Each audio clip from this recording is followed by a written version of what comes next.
Shalom amigos, les habla More Joseph, bienvenido a una vez más a nuestro café con More Joseph, que se transmite todos los viernes a las 3 de la tarde a través de Esheim Radio.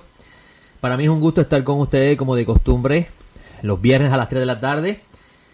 Y estamos con café en la mano, las Sagradas Escrituras abiertas y listo para compartir con ustedes las riquezas que se encuentran en los tesoros del Eterno.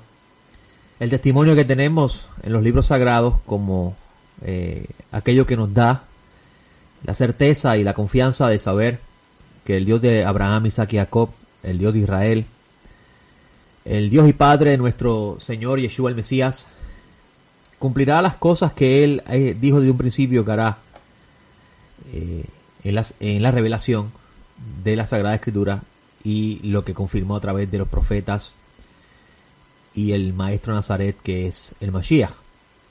Como ustedes saben, este programa llega a ustedes de parte del Ministerio Esheim, el Ministerio de las Vidas, en árbol que fuimos injertados, y somos una escuela de pensamiento nazareno donde enseñamos las raíces de aquello que usted conoce como el cristianismo primitivo, que realmente no era un cristianismo primitivo, sino era un movimiento mesianista, cuyos miembros, específicamente los de la dispersión, los que estaban fuera de Judea, se les llamó cristianos o los ungidos, porque ese es el nombre correcto, en el sentido correcto de la palabra Cristo. Cristo significa, es el nombre griego. Christos es el nombre griego de la palabra de lo que usted traduce como Mashiach en hebreo o ungido en español, que luego se utiliza como Mesías o Cristo. Y a ellos se les llamaban los ungidos, porque ellos habían dado testimonio de la llegada del Espíritu Santo, el Espíritu Santidad que había prometido el Eterno por los profetas, y eran testigos de esta llegada de la Brit Hadashah y la promesa que había detrás de esta. Y eso que usted conoce como el cristianismo primitivo es lo que buscamos nosotros descubrir, entender y buscar emular, porque sabemos que por la historia,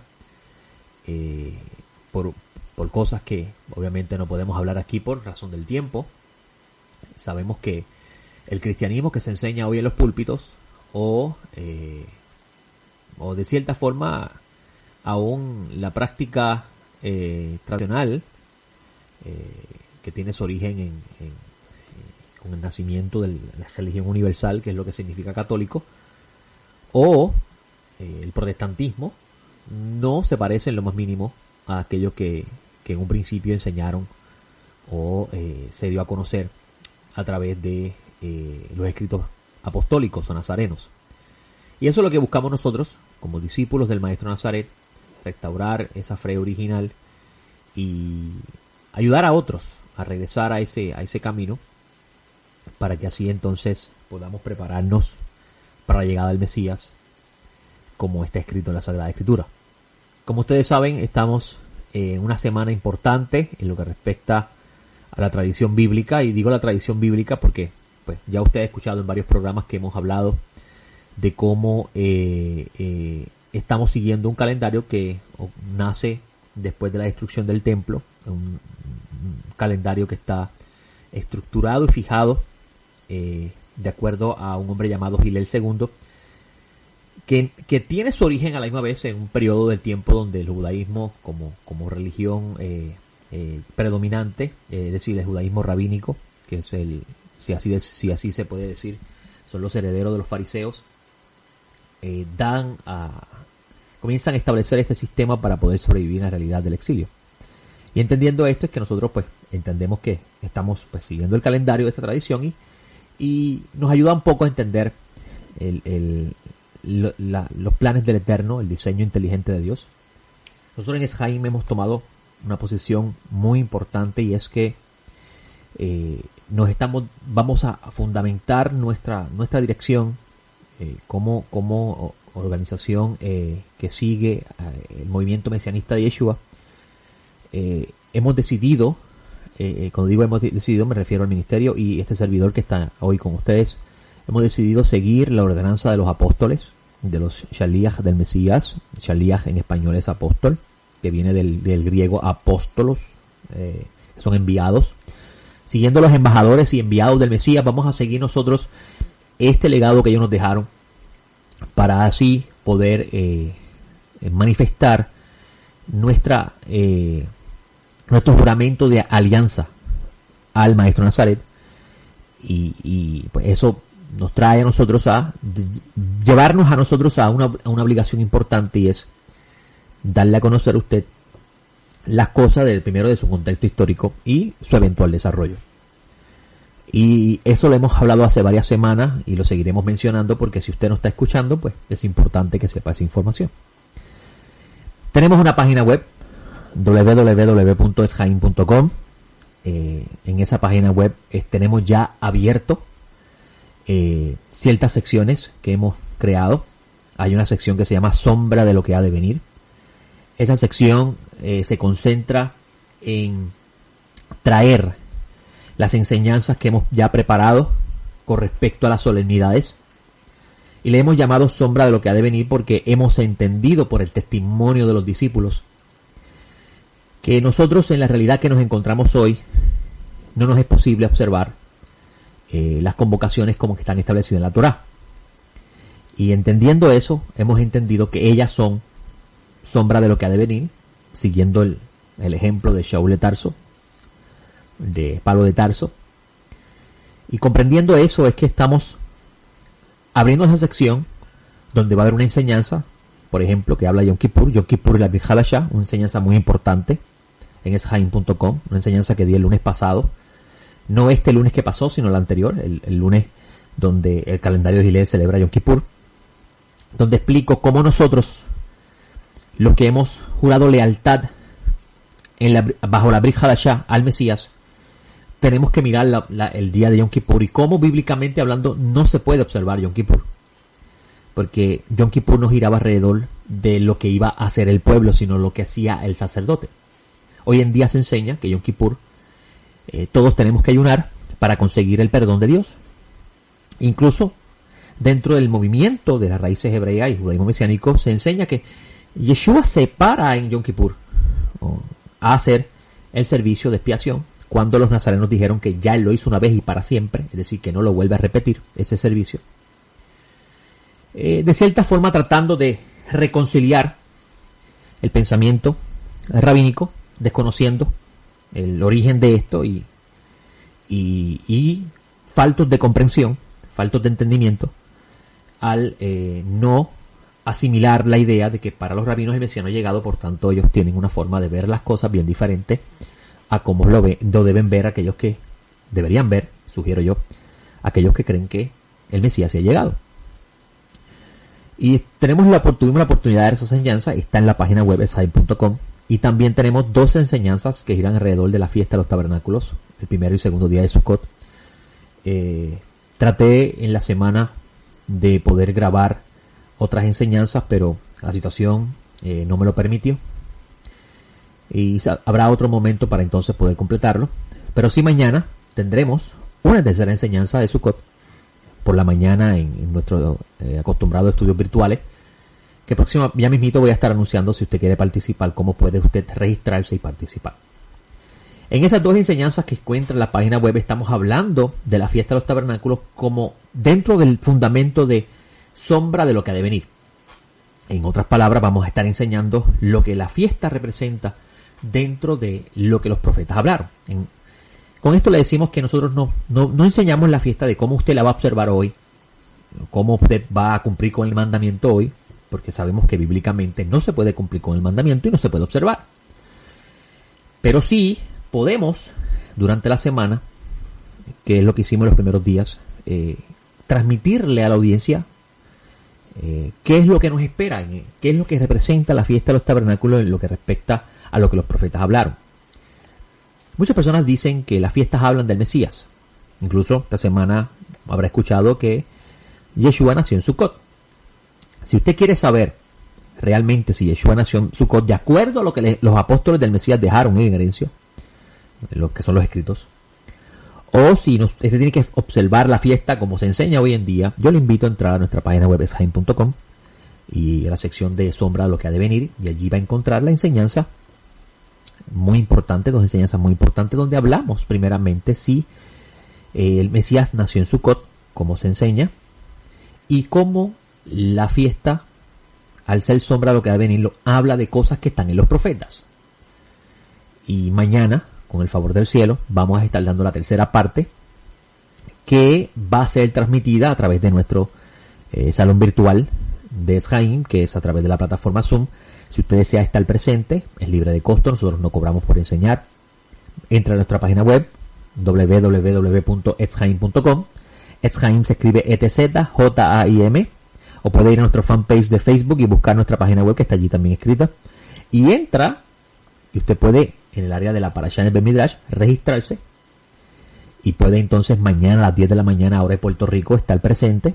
El salón se abre ya a las 9:30 y puede con otras personas más poder escuchar nuestra tercera parte, donde vamos a estar hablando de las aguas que bajan del santuario, de Gog y Magog, de Shemini Atzeret y lo que esto representa en el misterio de lo que ha de venir, no de lo presente. Lo presente es el Mesías, su realidad debe girar alrededor del Mesías, eso es lo que enseña Pablo de Tarso. Y vamos a estar hablando de eso con el favor del cielo. Mañana vamos a hablar de Gog y Magog. Vamos a ver que la tradición rabínica enseña que Gog y Magog ocurrirá antes de la llegada del Mesías. Vamos a ver cómo los nazarenos enseñan que Gog y Magog ocurrirá a la finalización de los 1000 años del reinado del Mesías. Vamos a hablar de la relación que hay entre el libro de Ezequiel y el libro de Revelaciones, específicamente en lo que respecta a Gog y Magog, las aguas que salen del umbral de la casa, las aguas que sanan, los árboles que están al lado de las corrientes de agua, el árbol de la vida que está en el libro de Revelaciones. Vamos a hablar muchas cosas muy interesantes que les invitamos a registrarse y participar para que usted pueda recibir esa enseñanza que damos con todo el temor del cielo. Eso es lo que tenemos hasta estos momentos en nuestra página web. También tenemos los registros de el ABC de la Torah, que comienza el 18 de octubre, nuevamente a las 9 de la mañana, hora de Puerto Rico. Vamos a estar comenzando el capítulo 12 del libro de Génesis, dando lo más básico que debemos entender con respecto a la Sagrada Escritura para poder entender la importancia del Mesías y la Brit Hadashah. Y si usted desea participar con nosotros en nuestro nuevo ciclo de estudio de Torah, pues le invitamos a registrarse en la Parashá del Bet Midrash. El lunes, el Shabbat próximo, vamos a estar estudiando la Parashá Bereshit. Es decir, mañana no, la semana que viene vamos a estar estudiando la Parashá Bereshit. Y vamos a comenzar nuevamente el ciclo de estudio. Y este año le hemos llamado a ese nuevo ciclo, le he llamado al nuevo ciclo, leyendo a Moisés, viendo a Yeshua. ¿Y por qué él le he llamado de esa forma? Porque este año vamos a concentrarnos en estudiar las parashot y mirar los eventos de la narración desde su contexto, primeramente, porque es el fundamento, y cómo la narración nos va a apuntar a la esperanza mesiánica, a la idea mesianista que el Eterno establece o revela a través de los profetas. A entender la caída de Adán y entender su restauración desde el punto de vista de la llegada del Mesías. Y eso vamos a hacerlo, con el favor del cielo, a partir de la semana próxima.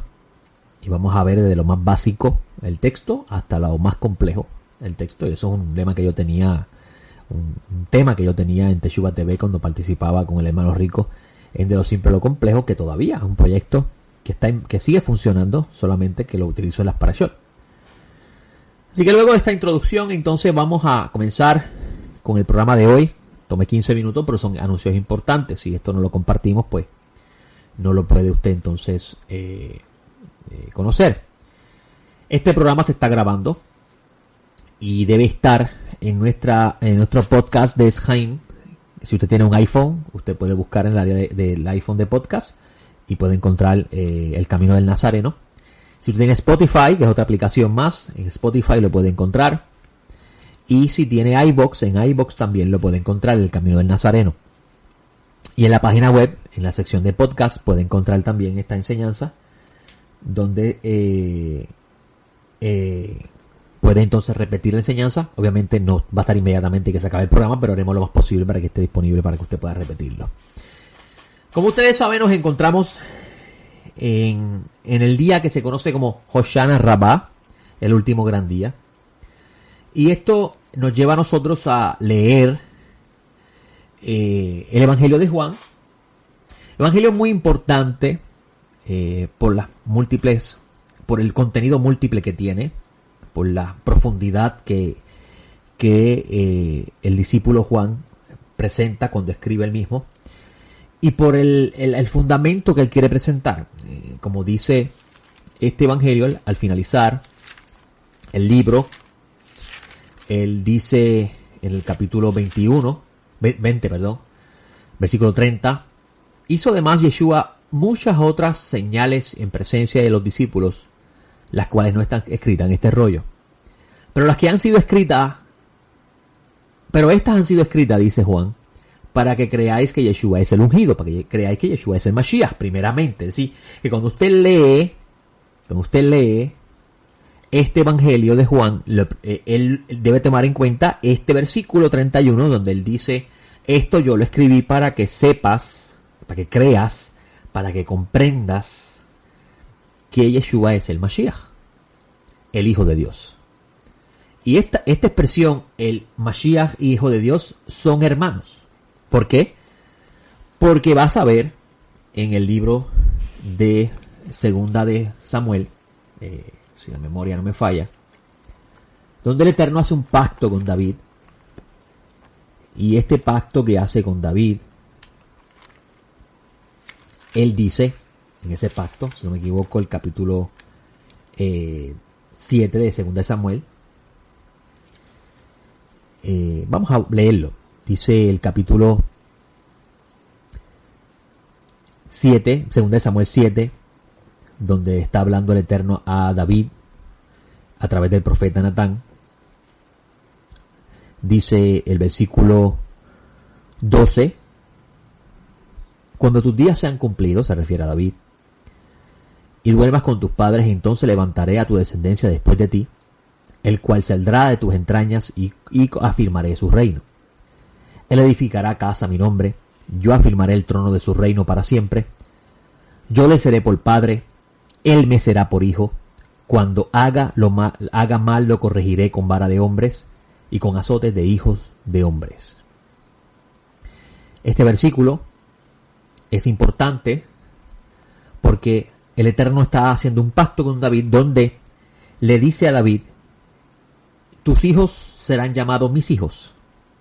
Es decir, que la descendencia davídica serán adoptados como su hijo de Dios. Y esta es la relación del concepto Mashiach que presenta la Escritura con qué significa el ungido para el trono divino, en el caso del Mashiach de David. Y la relación que tiene el Mashiach de David con el Eterno. Será llamado hijo de Dios. ¿Cómo lo sabemos? Si vamos a Lucas, al principio, el Evangelio, dice el capítulo, al principio, a ver si está, ok, así, capítulo 1 de Lucas, donde le está hablando el ángel a Miriam, versículo 31, dice, aquí quedarás encinta y darás a luz un hijo y llamarás su nombre Yeshua. Este será grande y será llamado Hijo del Altísimo, Hijo de Dios. Y el Señor Dios le dará el trono de David su padre, y reinará sobre la casa de Jacob por los siglos, y su reino no será fin, hablando de la inmortalidad del Mesías. Esto es importante porque vemos ya una relación entre ambos versículos, Segunda de Samuel 7, que acabamos de citar, y Primera de Lucas, mejor dicho, primer capítulo de Lucas, y el anuncio del nacimiento del Mesías, donde dice el Evangelio, y es importante que sepas que Lucas dice que él investigó todo antes de escribirlo, que él, el que nacerá de Miriam, será grande, será llamado Hijo del Altísimo, y el Señor Dios le dará el trono de David su padre. Así que aquí vemos una relación entre ambos textos, y entonces cuando lees este texto de Juan, capítulo 20, versículo 31, que él dice, Pero estas cosas han sido escritas para que creas que Yeshua es el ungido. El ungido, el Mashiach. El Mashiach, el Hijo de Dios. El Mashiach del pacto davídico. ¿Por qué el Mashiach del pacto davídico? Porque el Eterno le dijo a David que sus hijos serán llamados hijos de Dios. Y que el Eterno los corregirá con vara de hombre. Cosa que no hizo el Eterno con el Mesías, porque el Mesías obedeció en todo. Y por eso es que el Eterno afirmó para siempre su reino, su trono, su existencia, a diferencia de Salomón y los demás hijos de David, que no obedecieron para siempre los designios del Eterno. Ahora, para que entiendan la relación que hay entre ambas, es importante tomar en cuenta ciertas ideas escatológicas que existían en la época del Segundo Templo, que en otro momento lo haremos para poder entonces relacionar el concepto de el Hijo de Dios como una forma de llamar, de relacionar el título el Mesías, y el concepto del Ben Adam o el Bar Enash en arameo, como aparece en el libro de Daniel, que habla de esta figura escatológica que está presente en los mundos espirituales, según la visión que ve Daniel, cosa que hombre alguno de carne y hueso no puede presenciar o experimentar, a menos que haya sido vestido con unas vestiduras celestiales. Y entonces esa figura escatológica que aparece en el libro de Daniel se convierte en una figura de mucha especulación en la época del Segundo Templo, y es muy importante para entender lo que Juan presenta cuando dice que no solamente Yeshua es el ungido, el Hijo de Dios, sino que Él descendió de los mundos superiores, y para que haya descendido, de seguro que tiene que haber preexistido en ese estado celestial. ¿Por qué? Porque no existe una evidencia que primero haya ascendido y luego descendido, sino que descendió y luego ascendió. Y pues eso sería tema para otro momento, pero lo presentamos para que usted tenga en cuenta esto. Y esto es importante cuando lees el Evangelio de Juan, entender de que él va a presentar al Mesías como el ungido, el Hijo de Dios. Esa es la relación que hay entre ungido. Como lo sabemos, hay otra evidencia más al principio del Evangelio, cuando vas a encontrar que dice el capítulo 1, versículo 40, dice: uno de los que habían oído de Juan y lo habían seguido era Andrés, el hermano de Simón Pedro. Lo primero que hizo fue hallar su hermano Simón y le dice: hemos hallado al Mesías, que traducido es ungido. Muy bien. Lo llevó a Yeshua, mirándolo le dice, leemos más adelante, dice, Yeshua ve a Natanael, versículo 47, dice: Yeshua ve a Natanael que viene y dice acerca de él: he aquí un verdadero israelita en quien no hay engaño. Y Natanael le dice: ¿de dónde me conoce? Respondió Yeshua y le dijo: antes que te llamara Felipe, cuando estabas debajo de la higuera, te vi. Y Natanael se quedó sorprendido. Esto es importante porque aquí hay una alusión muy, muy importante de la idea de la época del Segundo Templo, donde el Mesías conocería a cada uno desde su origen, porque tendría sobre él el poder de Dios. Y dice el texto que Natanael le dice: Rabí, que significa maestro, tú eres el Hijo de Dios, tú eres el Rey de Israel. Hay una relación entre la palabra Hijo de Dios y Rey de Israel, porque eso es lo que es el Mashiach. El Rey de Israel, ungido, davídico, es el Rey de Israel, y también es Hijo de Dios, por lo que leímos de 2 de Samuel capítulo 7. Y respondió Yeshua, le dice: pero porque te dije eso, creíste, en mayores cosas verás. Y continúa la narración diciendo. Y esto es importante cuando lees el Evangelio de Juan, porque si pasas por alto estas ideas, amigo, puedes trazar mal la escritura. Y si usted ha estado pendiente de lo que está pasando en la fe, se habrá dado cuenta que la fe está en una crisis grande, porque cada cual está jalando la interpretación de la escritura a como le place y no dejándose llevar por el fundamento. Hagamos como los debería. Vamos a buscar, vamos a hacer un ejercicio hagamos un ejercicio importante. Le invito a hacer esto. Cada vez que usted vea una enseñanza, tome un momento esa enseñanza, incluso hasta las mías, porque yo también estoy en ese grupo. Tome toda enseñanza y páselo por el filtro del fundamento y vea si es cierto o no lo que se está enseñando. Cuando usted escucha a una persona decir, por ejemplo, que el caballo rojo, el jinete del caballo rojo del libro de Revelaciones es el comunismo, y el caballo negro del libro de Revelaciones es el capitalismo, el jinete, el caballo negro. Usted lo primera pregunta que se va a hacer debe hacerse cuando escucha a algún maestro enseñar eso, es decir, hacerse la siguiente pregunta. ¿Cómo lo habrá entendido el autor cuando vio esa visión? Número 1. Número 2. ¿De dónde se habla de jinetes también en la escritura? ¿Y cómo lo pudo haber entendido el que está viendo la visión? Esto es muy importante, ¿sabe por qué? Porque usted va a encontrar en el libro de Zacarías que el caballo y el jinete rojo está también en ese libro. Y el caballo y el jinete negro también están. Entonces, ¿será que Zacarías vio en su época al capitalismo y al comunismo? Que son dos conceptos que se definen mucho tiempo después. Esas son cosas importantes que estamos mencionando, que tienen que ver con lo que vamos a enseñar, porque estamos en un tiempo crítico en la historia de la humanidad. Las personas tienen hambre y sed por la verdad, y no se puede llegar a la verdad si no sacamos la mentira que se ha colado dentro de la verdad. Le hemos puesto nuestra esperanza en la mentira. Hemos creído fábulas que Shaul de Tarso tan claro nos anticipó, escribió desde tiempos antiguos, que deben ser documentos que se deben leer el día de hoy y deben ponerse en práctica, que debemos evitar las fábulas. Yo me acuerdo haber visto un video donde se enseñaba que Barack Obama era el Gog, y que la guerra de Gog y Magog va a ser en su época. ¿Pasó? No. Según esa persona, según la escritura, esa persona es un falso profeta. Según la escritura. Así como lo está escuchando, amigo.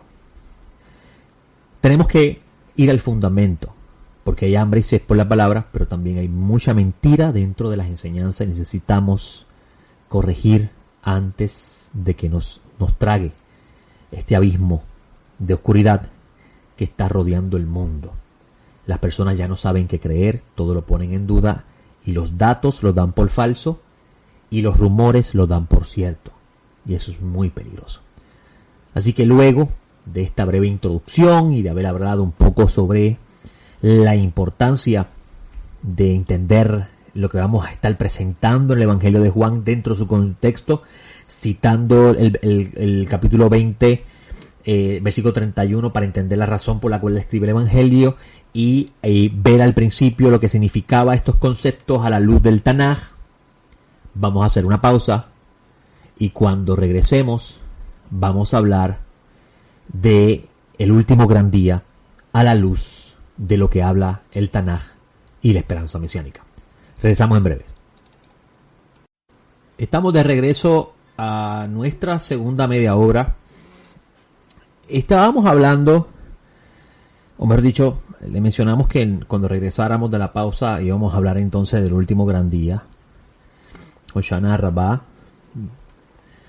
y cómo el Evangelio de Juan habla de este día como parte de los días que Yeshua, en el tiempo que vivió en la tierra, cuando hizo su aparición en la Judea del segundo templo, participó. Yeshua asistió a las convocaciones que estaban establecidas para ser observadas en el templo. Una de las cosas que yo aprendí en un tiempo, que me di cuenta que no se sostiene por la escritura, es esa idea que como Yeshua celebró la fiesta, yo tengo que celebrar la fiesta. Eso es una media verdad. Y una media verdad tiene problemas. ¿Por qué? Porque es media verdad. Tiene una parte de verdad y otra parte de mentira. Lo que no es verdad es mentira. Es sencillo como eso. No hay cosas no hay tal cosa como un entremedio. ¿Ok? Y esto es importante porque le digo que es una media verdad, porque sí, Yeshua cumplió con el precepto de estar presente en los días señalados conforme el estatuto de la Torá. Y sí lo hizo porque hay evidencia en los textos.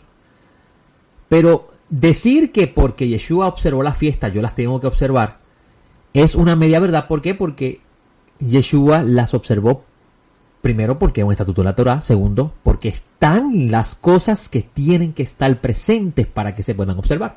Observe que Yeshua, en el capítulo 7 del Evangelio de Juan, dice que Yeshua subió a Jerusalén para la fiesta.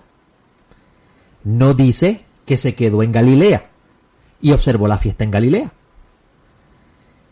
Hay 3 fiestas importantes en la Torá que está obligado todo israelita a presentarse en la tierra de Israel, o mejor dicho, en Jerusalén en su tiempo señalado. Esta es la Semana de los Tabernáculos, el día de Yom, el día de las semanas, o mejor dicho, la fiesta de las semanas, que es Shavuot, y el día de Pesaj, la Pascua, la celebración de Pascua. Esas 3 convocaciones el pueblo tenía que estar en Jerusalén como el estatuto, así que Yeshua cumplió con el estatuto. Yeshua no se quedó en Galilea, hizo una azúcar en Galilea y lo observó en esa Galilea porque estaría violando la Torá. El texto del capítulo 7 dice que Yeshua estaba recorriendo por Galilea y se estaba cerca a la fiesta de los tabernáculos, y dice que se presentó en el templo, se presentó en el santuario para la fiesta, cumpliendo con el estatuto. No celebró la fiesta fuera de Jerusalén. Así que es una media verdad, porque sí, Yeshua observó la fiesta, pero no las observó como nosotros las observamos, que las celebramos como nosotros queremos en cualquier lugar del mundo. Eso no es lo que el Eterno ordenó. Y esto es importante porque los profetas dicen que en aquel día las naciones subirán a celebrar la fiesta de los tabernáculos.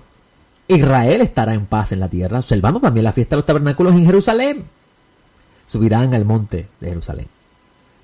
Y eso es importante porque entonces vemos cómo el cumplimiento profético de Sukkot, siendo una sombra a lo que ha de venir, está expresado claramente en los profetas cuando trazamos correctamente la escritura, como hicieron los de Berea. Y el capítulo 7 habla de cómo Yeshua se presenta en Jerusalén para la fiesta. Dice el versículo 14, dice: y estando ya a la mitad de la fiesta, Yeshua subió al templo y allí enseñaba. Y los judíos se asombraban diciendo: ¿cómo sabe este letra si no ha estudiado? Y vemos ahí claramente en esos versículos cómo él está presente en Jerusalén, porque el templo estaba en Jerusalén. Y en el último día, que es Hoshana Rabbah, que es el día de hoy, dice el texto, el versículo 37, dice: y el último día, el más grande de la fiesta, Yeshua se puso en pie y alzando la voz dijo: si alguno tiene sed, venga a mí y beba. Según la tradición, porque de seguro no encontramos en ningún lado en el Tanaj, ni tan siquiera en los escritos pertenecientes a la época del Segundo Templo, tal vez algún momento lo encontraré, pero en estos momentos no lo he encontrado en la lectura que he hecho. Pero según la tradición, en este último día los sacerdotes hacían un ritual que hablaba se tiraba agua como una forma de lavamiento, y era un ritual que tenía que ver con la llegada de lluvias. Específicamente cómo era ese ritual, pues no voy a dar los detalles ahora porque pues, no es un área que yo tengo vasto conocimiento en él. Sí sé que se hacía, pero no sé cómo se hacía exactamente y no es mi área de expertise, no es mi área de estudio, así que le dejo esa parte a los que han estudiado ese tema. Lo interesante es lo que está escrito en este evangelio y la relación que tiene con las cosas que hablan los profetas. Dice el texto: en el último gran día, el más grande de la fiesta, Yeshua se puso en pie y alzando la voz dijo: si alguno tiene sed, venga a mí y beba. El que cree en mí, como dijo la Escritura, de su vientre fluirán ríos de agua viva.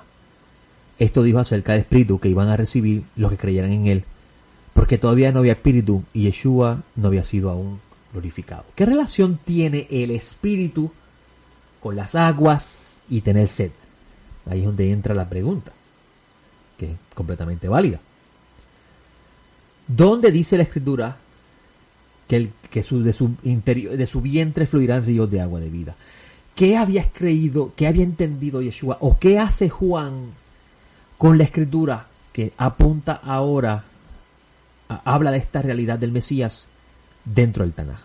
Una de las cosas que he estado estudiando en este último tiempo es cómo los nazarenos presentaban la idea de las profecías bíblicas cumplirse o hacerse toda realidad en el Mesías. Y esto es muy, muy importante, porque entonces ahí podemos correctamente decir que las profecías apuntan al Mesías. Pero no podemos decir que las fiestas hablan del Mesías, sino las profecías. Y hay profecías que hablan de las fiestas. Hay profecías de la fiesta de los tabernáculos que se convertirán en una realidad cuando aparezca el Mesías. Eso así lo entendían los nazarenos y así está evidenciado en los textos. Y vas a encontrar, y gracias a Hashem por la lluvia, esta semana de los tabernáculos ha sido una semana de mucha lluvia en la región de Vivo. Y el año pasado fue igual. Gracias a Hashem por la lluvia, porque verdaderamente la lluvia es expresión de la bondad de Dios. Incluso para la Judea, del segundo templo. Para Israel en general, el Israel primitivo, cuando digamos Israel primitivo referimos a antes del exilio babilónico, y el Israel después del exilio babilónico era muy dependiente de las lluvias. Israel no tiene tantos recursos de agua como tendría Puerto Rico, por ejemplo, o el área de Amazonas, o el área de Estados Unidos, los grandes lagos y los ríos. Es un área que depende de mucha lluvia. Y este ritual de este último gran día giraba alrededor de las lluvias que dependía el pueblo de estas para las cosechas. El séptimo mes, la última fiesta del mes, expresaba la finalización del periodo de cosechas. Y se imploraba la bondad del Eterno para que llegasen las lluvias, para así ellos poder tener cosechas para el próximo ciclo de cosechas que comenzaba en el mes de la primavera, porque en invierno no se cosechaba. Y estas son cosas importantes que nosotros, por la costumbre de espiritualizarlo todo, hacemos que el fundamento se tuerza. Y tenemos que entender primero el fundamento para entonces entender el concepto espiritual. ¿Ok? Para el antiguo Israel, cuando decimos el antiguo Israel nos referimos al pueblo que vivió alrededor de los dos templos. El concepto de un pacto era, o la vida alrededor de un pacto era algo muy importante. El brit, el convenio, la alianza, era algo muy importante. Y cuando tú no entiendes, cuando tú lees la escritura y no tomas en cuenta que la escritura está construida alrededor de esta idea que existía en el antiguo Medio Oriente y que todavía está vigente dentro de la perspectiva de la escritura y la relación del humano con Dios, si tú no tienes eso en cuenta, vas a hacer una mala, como diría un amigo experto en teología, exégesis de la escritura. ¿Por qué? Porque la escritura se construye en esta idea de pactos, de convenios, alianzas, a tal grado, para que tenga una idea, y mi papá estaba aquí hoy y hablaba yo con él sobre eso, que el capítulo 13 de Revelaciones, con la marca de la bestia, ese concepto que se presenta ahí, está construido bajo la idea de lo que representa el Shema dentro de la alianza. El Shema no es una fórmula mágica que usted dice cuando cierra los ojos para que los demonios se vayan. El Shema no es una expresión de fe que usted va a hacer antes de morir, como luego se interpretó en la tradición rabínica.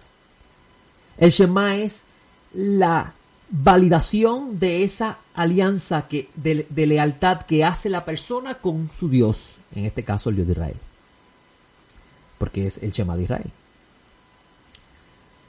Y esto representa para el israelita una invocación de lealtad por concepto de la alianza de parte de la persona. Y el libro, capítulo 13 de Revelaciones, gira alrededor de ese principio y pues en otro momento hablaremos de eso. Y dentro de esa alianza que Hashem hace con el pueblo y todos los que se unen a la nueva alianza por medio del Mesías, hay una promesa o hay un principio que el ser que otorga la alianza establece en ella, y es que habrá un beneficio para la parte que recibe esa alianza y una responsabilidad también de parte de ella. Y en la nueva alianza los nazarenos enseñan que la responsabilidad gira alrededor de la fidelidad y lealtad al Mesías. Porque si le eres fiel y leal al Mesías, le eres fiel y leal al que lo envió, porque Él es el mensajero del pacto y también es el Señor de la casa, como habló Malají, que vendría. Eso es importante porque la beneficencia que recibía el antiguo Israel de parte del Creador, simbolizado en la lluvia, expresaba ese otorgamiento de bondad de parte del Ser Supremo, del Eterno, hacia el pueblo por causa del pacto. Por eso es que la violación del pacto, el Eterno decía que el cielo se iba a poner de bronce, la tierra iba a ponerse como el hierro, no iba a haber fruto, iba a haber sequía, enfermedades, porque la beneficencia que otorgaba el pacto se iba a suspender por la violación de ese acuerdo de lealtad y la alianza al ser. Y el libro de Ezequiel, que vamos a estar hablando mucho el día de mañana, habla de cómo la reconstrucción de la casa cuando regresaran del exilio babilónico iba a su vez tener consigo el restablecimiento de ese proceso de benefactor y beneficiado, que es lo que representaba la alianza, pero también con sus obligaciones. Y vas a ver que en uno de los capítulos se habla de las aguas que salen del umbral de la casa, donde hay diversos árboles, capítulo 47 de Ezequiel, que se alimentan de esas aguas, recibiendo la beneficencia que sale del umbral de la casa, siendo el benefactor el Ser Supremo y el beneficiado el que está en la alianza. Y que esas aguas iban a llegar a lugares tan extensos que las aguas que estaban dañadas se iban a convertir en aguas buenas. Y esos lugares de aguas dañadas representaban las naciones en esa visión que tiene. Y esas aguas representan, estoy buscando una palabra adecuada para poder expresar la idea, pero la única que tengo en estos momentos es esa: la beneficencia, el otorgamiento de bondad de parte del Ser Supremo como parte del acuerdo de la alianza. Porque no deseó nunca el Dios de Israel otorgar mal sobre aquellos que le juraban lealtad. Al contrario, los quería beneficiar en todo porque Él es todo bondad. Incluso así lo dice el autor Juan cuando dice: Dios es amor. Y esto es importante porque cuando tú analizas la alianza que el Eterno hace con Abraham, vas a ver que es una alianza que gira alrededor del deseo del Eterno beneficiar a aquel que por su lealtad a Él lo conoce. Y este ritual que se hacía en el templo giraba alrededor de esa necesidad, de esa garantía que otorgaba luego, que venía a consecuencia de haber pasado por el día de expiación del ritual que hacía el sacerdote. Esa garantía de que el Ser Supremo le traería las lluvias, que representaba su bondad, la beneficencia del Ser Supremo hacia ellos para que ellos pudiesen tener sus necesidades cubiertas. Y esto es importante, amigos, y yo espero en el cielo que usted esté captando lo que estoy enseñando, que de seguro con el favor del cielo mañana vamos a estar hablando mucho más de esto, porque el libro de Ezequiel es muy importante en la fiesta de los tabernáculos, específicamente en los temas de Gog y Magog. Bueno, el libro de Ezequiel en su totalidad. Incluso hay un gran... Si usted coge el libro de Revelaciones y lo pone encima del libro de Ezequiel, hay una gran armonía entre esos libros. Y por eso es que usted va a encontrar que Juan se atreve a decir: y no vi santuario en ella. Cuando en Ezequiel sí hay santuario, en el libro de Revelaciones no hay santuario. Y esto obviamente tiene una explicación muy importante, que si usted quiere escucharlo, vaya a nuestra página web eshaim.com y ahí está la enseñanza del segundo día de Sukkot, en la sección de sombra de lo que ha de venir, y allí hablamos un poco de por qué Juan dice eso. Y es esa expresión de Juan en la visión que recibe de Yeshua, que Dios le da a Yeshua para que se lo dé a Juan, a la luz de lo que se pensaba en la época del segundo templo, que eso es muy importante. Y en este último gran día, que era el más importante, importante de la fiesta. Yeshua le dice a esa audiencia presente: el que cree en mí. ¿Por qué él tiene que decir eso? ¿Es eso una afirmación teológica? ¿Es eso una afirmación religiosa? ¿O es eso, esa expresión del Mesías, parte de lo que representa el concepto de una alianza y lo que esto define como alianza? Cuando entendemos que la escritura está construida alrededor de lo que de este concepto llamado alianza, usted ve un mundo diferente a tal grado que usted se va a divorciar de las religiones, de ambas, cristianismo y judaísmo, porque se va a dar cuenta que son religiones, no son una continuación de lo que está establecido en la escritura, aunque ambas partes reclaman serlo. Yeshua, como el mensajero del pacto, que dice Malají que vendría, que es el Señor sobre su casa, que es aquel que el Eterno dijo que traería la Brit Hadashah, le dice a ellos: el que cree en mí, de su interior, como dice la Escritura, fluirán ríos de agua de vida. Y mañana vamos a hablar de eso a la luz del libro de Ezequiel, capítulo 47. Y cómo esto guarda una relación del espíritu que recibiría. Recuerde, amigo, que Él es el mensajero del pacto. Y el Eterno en el profeta Ezequiel y en Jeremías dijo que habría una Brit Hadashah, un pacto renovado, mucho mejor que el que dio en el Sinaí cuando lo sacó de Egipto. No pelee conmigo, lea Jeremías. Jeremías lo dice así, aún hasta en el hebreo. Y como el Eterno a través del profeta Ezequiel dice: y yo les daré mi espíritu para que anden en mis caminos. Y como en Malají dice: y yo enviaré el mensajero del pacto, que los purificará, los refinará a los sacerdotes, para que pudiesen servir al Eterno con justicia. Y cómo todo esto guarda relación con la confesión de cada persona de unirse a esta alianza que está siendo ofrecida por el mensajero, que es el dueño de ella por herencia. Y cuando usted dice, como dice Shaul de Tarso, Yeshua es el Mesías, es mi Señor, usted está haciendo una expresión desde su interior de unirse a esa alianza, porque vendrá a su casa el Señor, dice el Malají. Y esa expresión de alianza trae consigo una beneficencia, un regalo del parte del benefactor al beneficiado por haber hecho esa confesión. No es César quien da la vida en el contexto de Pablo de Tarso. No es César el que salva. No es César mi benefactor. Mi benefactor es el Mashiach, porque es el agente a través del cual el Eterno va a otorgar la beneficencia sobre Israel y sobre el mundo. En ese sentido es que está hablando Pablo de Tarso.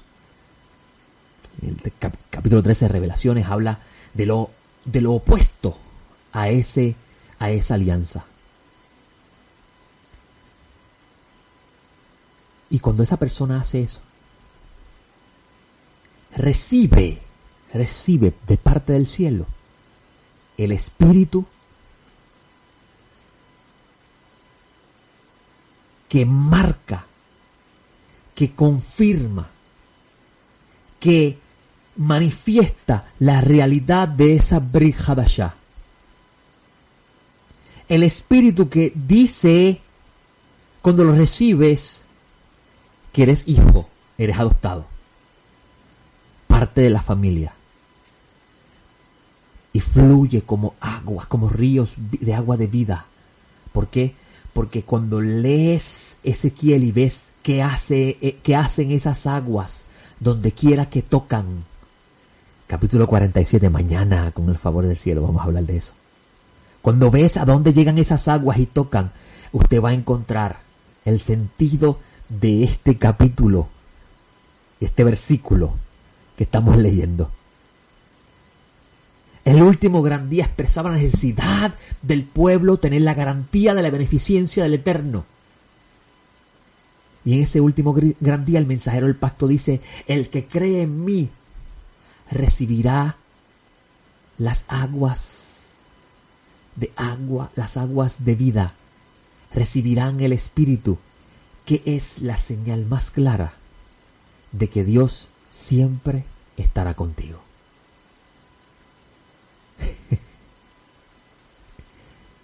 Me río, porque si no tienes en cuenta el Tanaj cuando lees la Escritura, si no tienes a Ezequiel en mente cuando lees a Juan, no vas a entender lo que Rabí está enseñando. Toda confesión de alianza, toda persona que diga con su boca Yeshua es mi amo, Yeshua es mi Señor, se está haciendo parte de esa alianza que el Eterno iba a otorgar por medio del mensajero del pacto, que es el mismo Mesías. Y tendría como parte de recibir esa alianza, de pertenecer a esa alianza, el Espíritu que da testimonio de ello. Y como consecuencia de esto, siempre tendrá la garantía de que Dios estará con él. Mientras el pueblo estaba en ese momento cantando Haná Adonai Hoshiana, Haná Adonai Hachli Haná, Baruch haba Beshem Adonai, Mashiach está diciendo: el que crea en mí tendrá la garantía de esa salvación. Espero en el cielo que lo que compartí en esta última media hora haya sido importante en su crecimiento, en la fe de Mashiach. Mañana, con el favor del cielo, en nuestra enseñanza de la mañana, en el Bet Midrash virtual, vamos a estar hablando de este tema, de Gog y Magog y del libro Revelaciones, con el favor del cielo. Así que ya se me ha acabado el tiempo. Esto significa que tengo que dar por terminado el programa. Que el Todopoderoso, que el Dios de Abraham, Isaac y Jacob, que el Padre de nuestro Señor, Yeshua el Mesías, el mensajero del pacto y el heredero de todo, nos conceda abundantes días y mucha paz hasta la llegada del Rey. Les hablo Yosef y me despido hasta nuestra próxima ocasión, la semana próxima a las 3 de la tarde, en un café con More Yosef. Shalom.